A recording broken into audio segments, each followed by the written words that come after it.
Welcome everybody. Thank you for joining and today we are going to discuss heart failure management. In the previous classes we have discussed the etiology, the pathophysiology of heart failure, what are the clinical presentations of heart failure patients and how are we going to work up these patients. Today we will discuss solely the management of these patients. In particularly, we will discuss patients who have heart failure with reduced ejection fraction.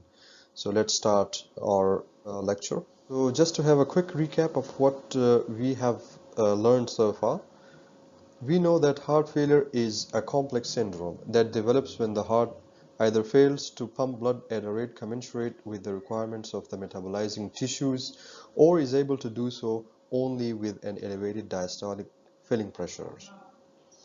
And as far as the epidemiology of heart failure is concerned, heart failure patients are generally older patients and they have multiple comorbid conditions.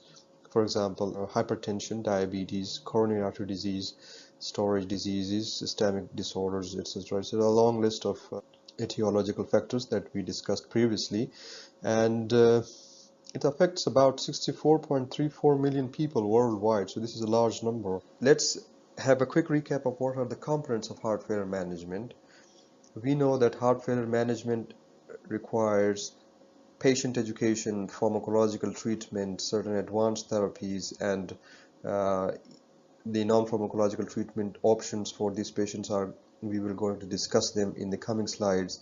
They should receive evidence-based medications for improvement of their heart failure symptoms and, if possible, survival. And also they should be considered for advanced therapies in selected cases. Patients ultimately sometimes may require heart transplantation. The non-pharmacological treatment options for these patients include regular aerobic exercise, and regular aerobic exercise improves functional capacity and symptoms. Sodium restricted and fluid restricted diet should be encouraged in these patients, and during acute exacerbation, activity limitations are reasonable. For patients with troublesome hyponatremia, sodium restrictions to 2 to 3 grams per day and fluid restrictions of up to 2 liters per day should be considered. In suspected early heart failure, the guidelines from the American College of Cardiology Foundation, the American Heart Association, Heart Failure Society of America, and European Society of Cardiology recommend the following preventive measures to reduce patient risk factors. And early heart failure, by definition, the criteria specified in the current guidelines are stage A and stage B patients. Patients who do not have either structural heart disease or have structural heart disease without symptoms in the presence of risk factors for heart failure.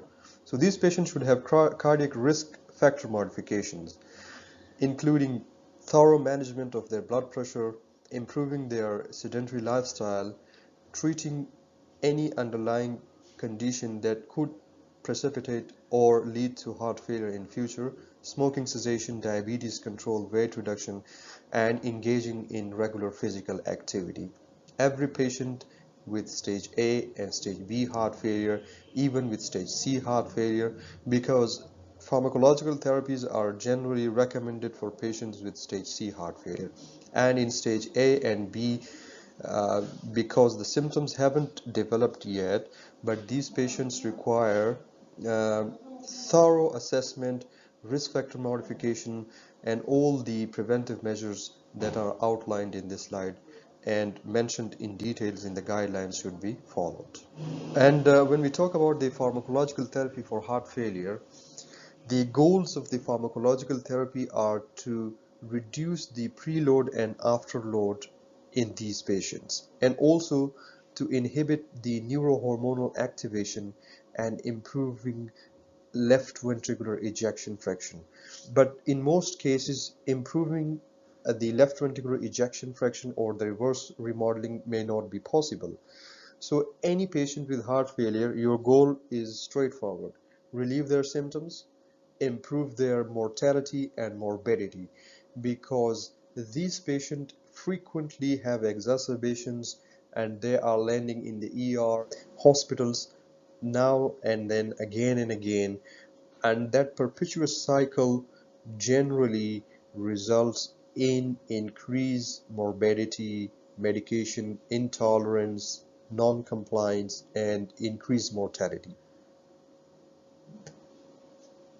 The medication classes which reduces the preload and afterload, basically these drugs act at different levels, and basically they act as vasodilators or reducing the preload, that is contracting the intravascular volume.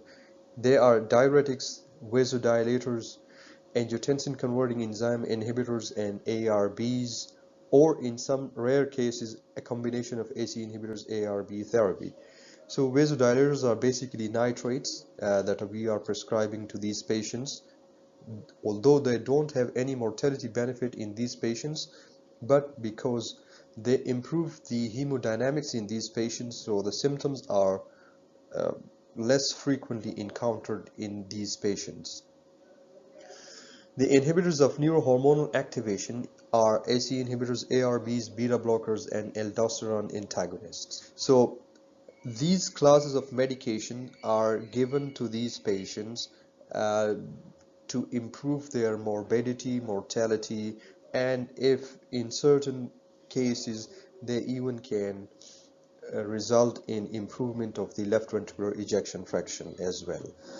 The new kid in the block, and this is the most attractive and the most well established recent addition to the heart failure medications, and these are the angiotensin receptor neprilysin inhibitors, Entresto or sacubitril valsartan. The heart failure with reduced ejection fraction patients in whom there is no history of angioedema, and in those patients, RNA therapy significantly reduced death or hospitalization, particularly if they have moderate to severe heart failure and left ventricular systolic dysfunction. But the recent updates and the recent studies have pushed their case even for heart failure with preserved ejection fraction, and now they are also recommended for patients with heart failure with preserved ejection fraction. They work by inhibiting the renin-angiotensin-aldosterone and neutral endopeptidase system, and the recently added drug is empagliflozin. This is an SGLT2 inhibitor. Originally, the drug was developed as an anti-diabetic medication, but the studies conducted over the past years have shown their benefit in heart failure, and recently the FDA has approved empagliflozin for heart failure regardless of ejection fraction. So they can be prescribed to any patient with heart failure, whether they have reduced ejection fraction, whether they have preserved ejection fraction or mid-range ejection fraction, or if those patients are at risk for developing a heart failure regardless of their diabetes state. This diagram has been adopted from the guidelines of heart failure. Let's have a look at it, and we see here that this basically is the treatment strategy for patients with heart failure with reduced ejection fraction and who are stage C, means that they have symptoms, right? So all these patients should be on ARNIs, ACE inhibitors, ARBs, plus evidence-based beta blockers with diuretic agents. All these patients should be on 3 medications. Stage C heart failure patients should be on 3 medications. And what are they? They should be on ARNIs, ACE inhibitors, ARBs, depending upon the patient profile, plus evidence-based beta blockers, metoprolol, succinate, bisoprolol or carvedilol, and diuretic agent is required for symptomatic treatment. Next line of therapies requires a certain type of parameters.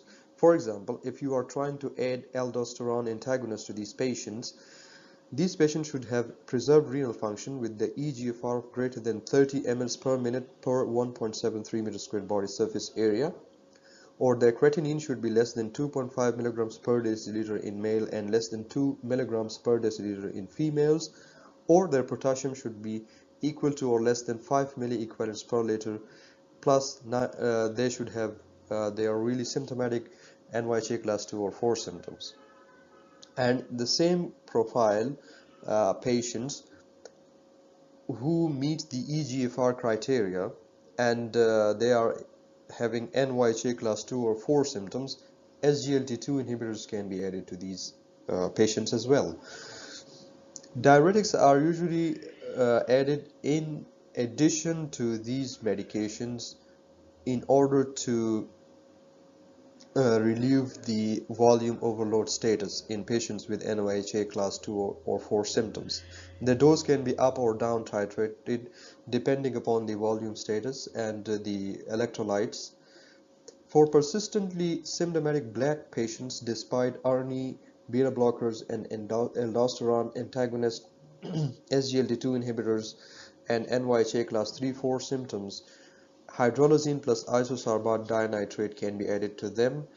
And for patients with resting heart rate of greater than 70 beats per minute on maximally tolerated beta blockers doses, and those patients should be in sinus rhythm with NYHA class 2 or 3 symptoms, ivabradine is another option. We know that every heart failure patient is prescribed these medications: evidence-based beta blockers, ACE inhibitors, ARBs, and ARNI therapies. They should be on these medications in addition to diuretics, right? And this is the starting strategy for most of the patient. And we talked in the previous slide that the additional medications, the SGLT2 inhibitors, the aldosterone antagonists, even for black patients, hydralazine and isosorbate dinitrates, ivabradine, can be added incrementally to these patients depending upon additional parameters, right? When we talk about ARNI therapies, if patient is previously on ACE inhibitors and we are switching this patient back to ARNIs, we should ensure a 36-hour off before initiation. The washout period is mandatory.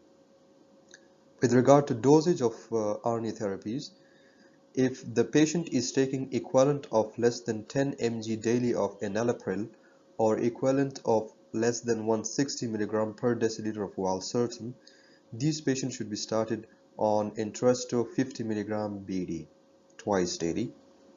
On the other hand, if the patient is on higher doses of enalapril or valsartan, means that these patients are taking more than 10 mg of enalapril or more than 160 mg of valsartan, 100 mg twice daily Entresto can be prescribed to these patients.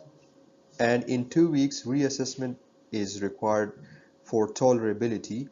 If possible, increase the dose stepwise to target of 200 mg twice daily.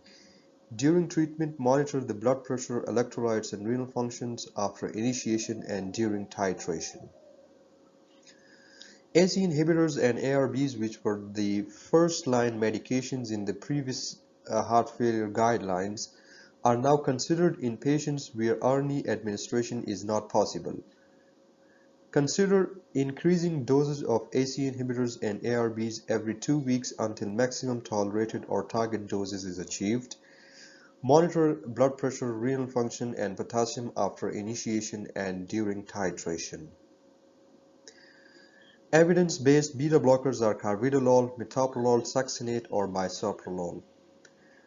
They are initiated and consider increasing doses of beta blockers every 2 weeks until maximum tolerated or target doses is achieved. Monitor for heart rate, blood pressure, and for signs of congestion after initiation and during titration. Coming to advanced treatment options for patients with heart failure. Advanced treatment options for patients with heart failure can either be inotropic support, it can either be mechanical circulatory support. I'm not going into the details of inotropic support for these patients because it is controversial. The guidelines give it a 2A or 2B recommendation in most cases, and it is associated with increased mortality. So I will straight away move on to mechanical circulatory support for these patients. In general, for patients in acute cardiogenic shock due to heart failure, the International Society of Heart and Lung Transplantation guidelines support mechanical circulatory support devices as a bridge to transplantation therapy or a destination therapy for patients at high risk for one-year mortality. Addition considerations by the International Society for Heart and Lung Transplantation recommendations include reserving long-term mechanical circulatory support devices for patients in acute cardiogenic shock in whom there is unrecoverable ventricular function or ventricular function that is not likely to recover without long-term mechanical circulatory support, inability to maintain normal hemodynamics and vital organ functions with temporary mechanical circulatory support devices, or inability to be weaned from temporary mechanical circulatory support devices or inotropic support. Capacity for meaningful recovery of in-organ function and quality of life, and reversible end-organ damage. Irreversible end-organ damage is generally considered a contraindication to mechanical circulatory support. The International Society of Heart Lung Transplantation does not recommend long-term mechanical circulatory support devices for patients in acute cardiogenic shock who have irreversible end-organ damage, who are not inotrope dependent but whose history is positive for heart failure, or who are able to maintain normal hemodynamics and vital organ function. Mechanical circulatory support devices are not recommended in acute cardiogenic shock who have irreversible end-organ damage and who are not inotropic dependent but whose history is positive for heart failure or who are able to maintain normal hemodynamics and vital organ functions. Cardiac transplantation, and what is the criteria? Any patient with refractive cardiogenic shock, there is dependence on intravenous inotropic support for adequacy of organ perfusion, peak oxygen consumption per unit time, that is VO2 below 10 ml per kg per minute, severe ischemic symptoms with consistent limitations of routine activity that are not amenable to revascularization procedures, CABG or PCI, recurrent symptomatic ventricular arrhythmias despite all therapeutic interventions. These are the major criteria listed here for patients eligible for cardiac transplantation. Contraindications to cardiac transplantation include active infection, severe peripheral arterial or cerebrovascular disease, irreversible pulmonary hypertension, active malignancy, significant renal failure with creatinine clearance less than 30 ml per minute, systemic disease with multi-organ involvement, other serious comorbidity with a poor prognosis, body mass index over 35 kilograms per meter square, current alcohol or drug use, and insufficient social support to achieve compliant care. Thank you so much. I hope you have learned something from this lecture. If you like to learn more about heart failure, I will recommend you to subscribe to the channel. Thank you.